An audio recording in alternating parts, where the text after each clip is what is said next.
Even if I were to find myself sinking into the abyss, drowning in agony, I would not stop fighting until I rise again.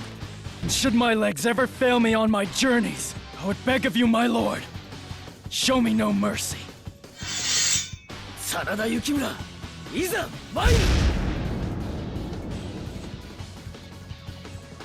I am aware that your skills surpass mine, but nevertheless, I wish to battle with you so that I may learn! Yukimura Sanada, dubbed the bravest warrior in Japan, is the second poster boy of the Sengoku Basara franchise. He is the protagonist of many different stories based on the Sengoku era, or is incredibly important in those narratives. Often, if you see any kind of Sengoku representation, you've probably seen him and the Sanada crest, the 6 coins of Sanada. Born in the year 1567, Yukimura is the second son of Masayuki, who was a vassal of Shingen Takeda. Yukimura's prominence mainly comes from his final stand during the Osaka campaign, in which he fought in vain against Tokugawa in what is, by many accounts, the final major conflict of the Sengoku period. Having fought to his last breath, it's believed Yukimura allowed himself to be killed by Tokugawa's forces.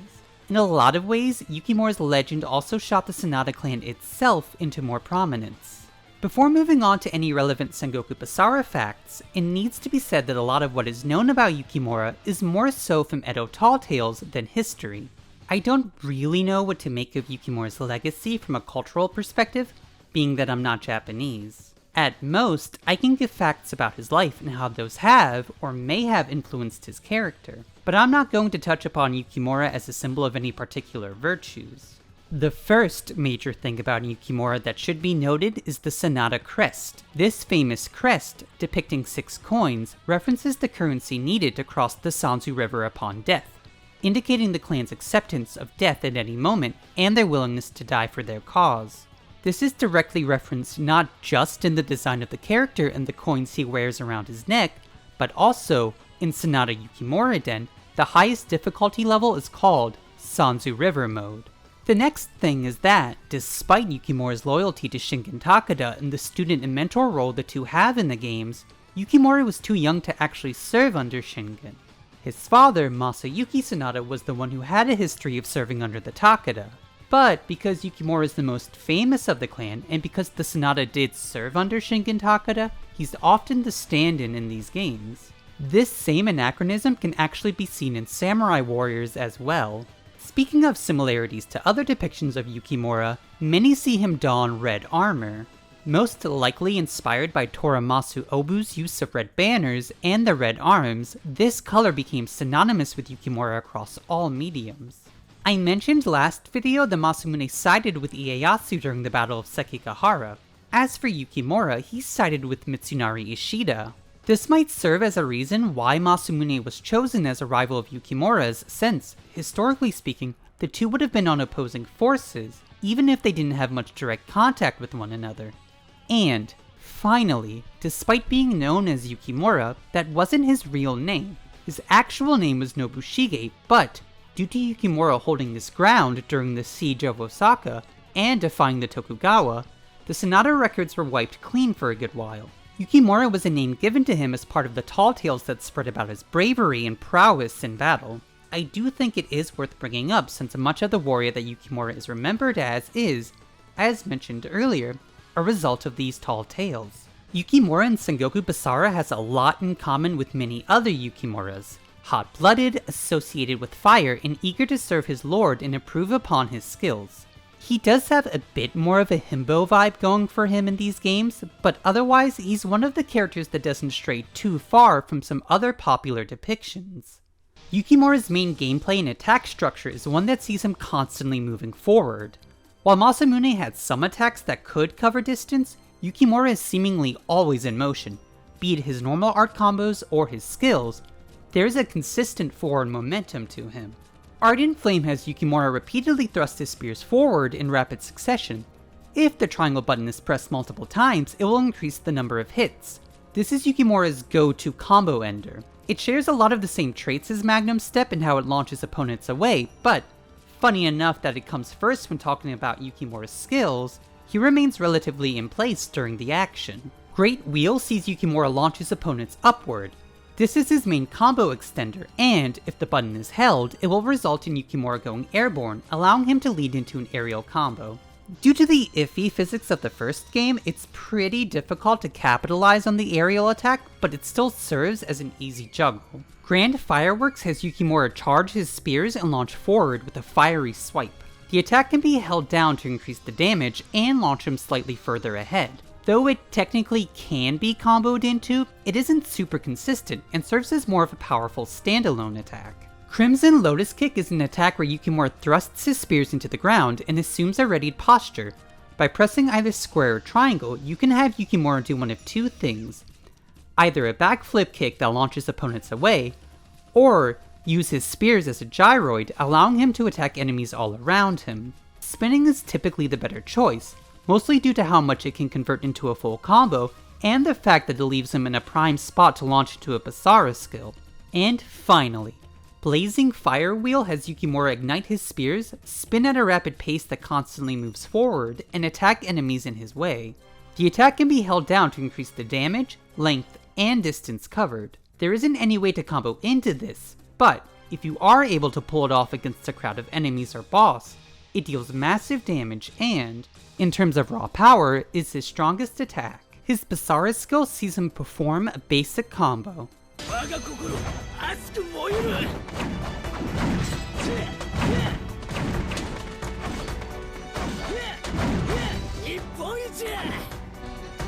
Yeah, that's about it. Out of all the Basara skills in the series, Yukimura's always felt the most underwhelming, especially because, given the way the animation looks when it ends, I always felt like he was supposed to do something else afterward.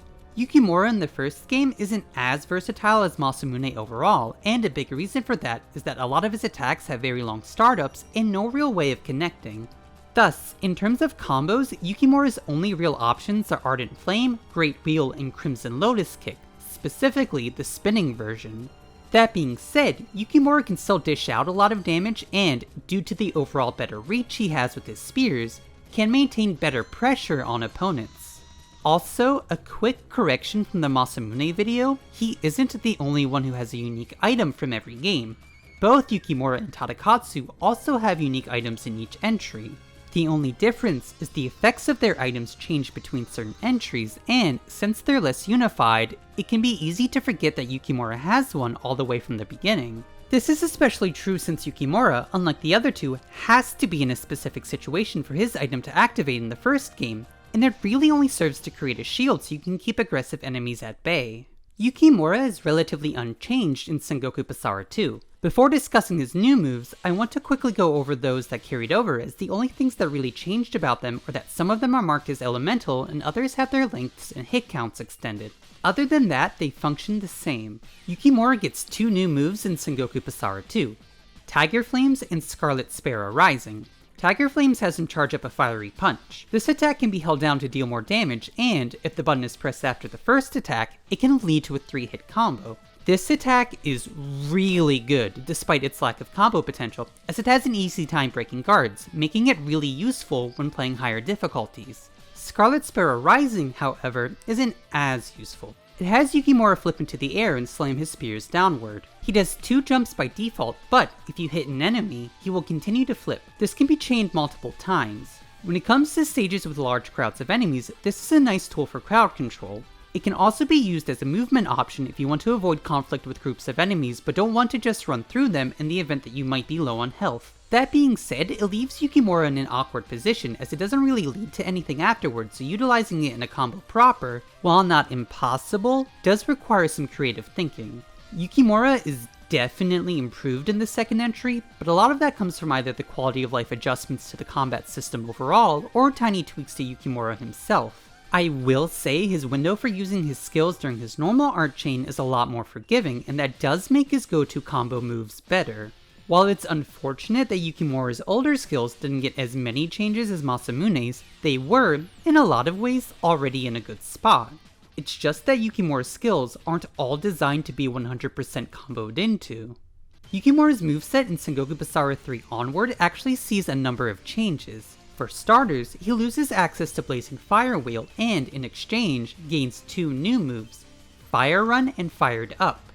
In addition, a lot of the properties of his moves have changed, though Great Wheel is still the same. Ardent Flame now has a follow-up called Great Ardent Flames. It's an extension of his original attack but deals more damage and lasts much longer. Phoenix Swoop is a modified version of Scarlet Sparrow Rising, though it no longer bounces off of enemies, instead ending in a single downward slash. Grand Fireworks is no longer part of his special arts, but it can still be activated by holding down square. Both Crimson Lotus Kick and Tiger Flames return as ultimates. Tiger Flames is the same as it was in 2, but Crimson Lotus Kick has some new changes. The spinning can last much longer when mashing, and Yukimura will even move across the battlefield if the button is pressed enough times. Additionally, the upward kick now acts as an uppercut as opposed to a knockback. Fire Run is a dash attack, and Fired Up, his third ultimate, is an install skill that places Yukimura in a powered up state. Unlike Masamune's War Dance, Yukimura's moves don't change, but he does deal extra damage. His new skill from 4 Sumeragi has him perform 2 horizontal slashes.